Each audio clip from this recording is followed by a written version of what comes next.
Working out in my garden today, and I decided to do a quick update on the winter garden project I'm doing. I got the hoops in. The plastic is out here getting ready to be put on. Max is discovering, I think, maybe a mole or something in the dirt pile. And Emerald is helping me plant the peas. Actually, every time I don't guard them with my life, she ends up eating them, but that's okay. I guess a pea snack here and there won't hurt anybody. I started these peas in my winter sow, and I just went ahead and popped them into the jars here, and then I'm going to put the second layer of plastic over them, and here's to hoping for a super early crop of peas. Some of these will be eating the pea shoot tips in our salads, so I'm looking pretty hopeful there. And then I'll take you over and show you what the greenhouse looks like and how far I've come along with that. Hey Max, say hi. Good dog. Oh buddy, don't walk over my garden. Hey Duke. You know you're not supposed to be in the garden. Good dog. Max, go out of the garden now. Go out. So, excuse the mess, but I have been working out here, and I took my tomato cage wire that I had and cut it into hoop-sized pieces down through here.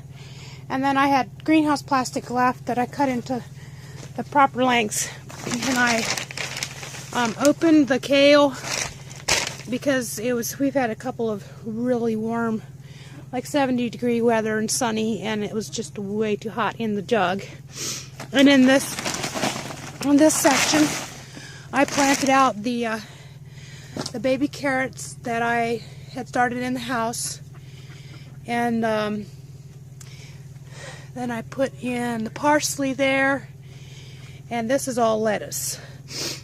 And this has been in about a week, and it is doing great. We're getting very cold nights and everything, and it's doing just fine. Then I transplanted the spinach into here. As you can see, it is doing amazing. And I have all these jugs. I haven't checked these in a while. This is lettuce, more lettuce, spinach. Yeah, I'm done now, and I can take next to the. And these are the radish seeds I sowed in there. I actually sowed them into the ground here, and they're jamming. There's more spinach and more spinach, and then I have all this spinach out here in milk jugs that have not had a second cover on. They've only had their initial jug. These are doing okay, but as you can see, they are just sitting there a little more than the ones in the cold frame and the ones in the the two cold frames.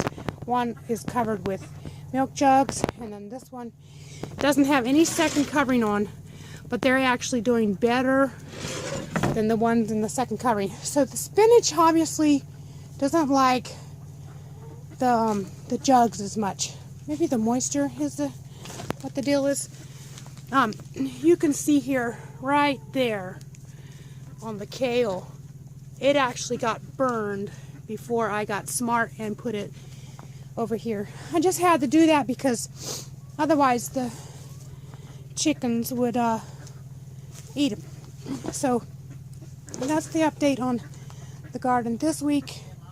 I really have to show you this. This is my garlic right here that I had put in a hoop house along with the celery, and we used the celery up until it got down below zero for a couple of nights, and it succumbed. Now, I didn't know anything about more than one cover at that point, or all this celery would have been put under 2 layers. I'd had probably a cold frame over each, and then the hoop house over that. And I think I might have gotten my celery to pull through. I don't know that for sure though, but I am going to be trying that out. And then if we go along the path here, this is the garlic that wasn't covered. And as you can see, it got burned off a few times in the freezing weather. But as soon as it gets nice again, it pops right back out. Now the chickens haven't touched it this winter, but I've been giving them garlic in their water the way that Justin Rhodes does his magic water, his garlic and honey and apple cider vinegar. And as a result, they have not touched the garlic in the garden. So I am really happy about that, and they'll keep getting that garlic mixture, and hopefully we'll have a good harvest of garlic.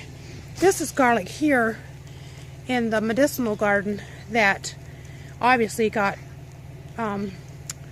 frozen pretty badly, but even that is peeking back out. So obviously garlic doesn't need to be covered. It's just, if it does, it has a better chance. I want to see now later then, and I'll keep you updated on what the difference in the bulb sizes are when this is all said and done. I have the peas cozied down in their little greenhouse hoopy thingy, and I put my Egyptian onions right there because, or my walking onions, because the ones in the garden, all the animals and Chad started making a path right where they were planted, and they were getting badly smashed. So I just went ahead and got them out of the ground, moved them over into here. I don't know if you can even see the green on them, but they're alive and doing well.